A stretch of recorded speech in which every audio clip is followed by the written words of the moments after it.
It's the video most of us think about when you talk about illegal immigration. Thousands rushing across the border into the United States. It's these pictures that can lead to stereotypes, according to Marisol Jimenez of La Paz de Dios. The families are good families, and we need more good families in Chattanooga, and they're going to enhance our city. We just got to give them a chance. In the last 2 years, the federal government has spent billions on manpower and patrols to stop the flow of illegals. And late last week, an announcement that Democrats and Republicans in the U.S. Senate have reached an agreement on a bill that would give legal status to millions of people. There's broad consensus that 12 million undocumented workers who are here should be offered the chance to earn their legalization.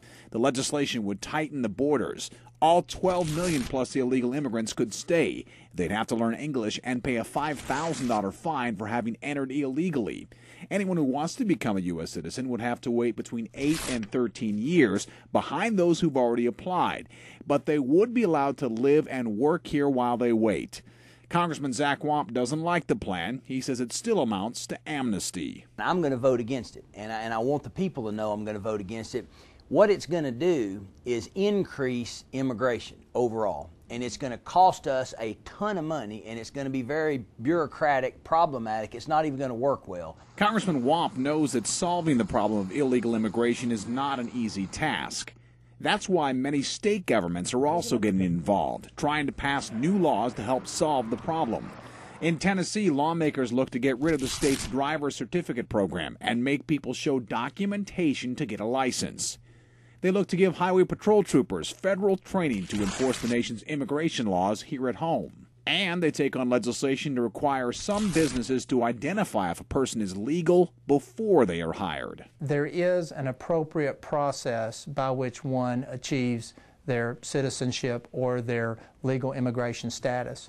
And we just would like everyone to play by the same rules.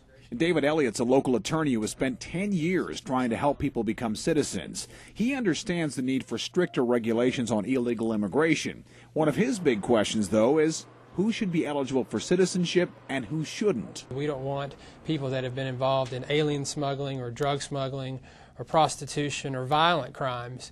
But maybe one misdemeanor is one too many. What about 3? And how do you decide that?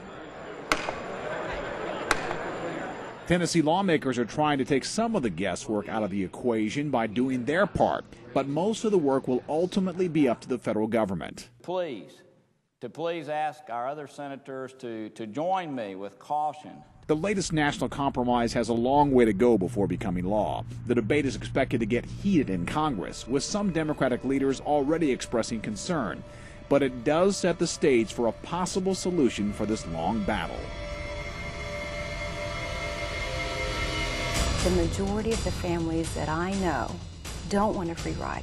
They're here to work hard, and they are here to be productive. There may be one bad apple in a big bundle. It's going to start this summer on whether or not they can have a, quote, comprehensive immigration plan. But if comprehensive means amnesty for people, automatic citizenship, even if you came here illegally, we're going to vote against it.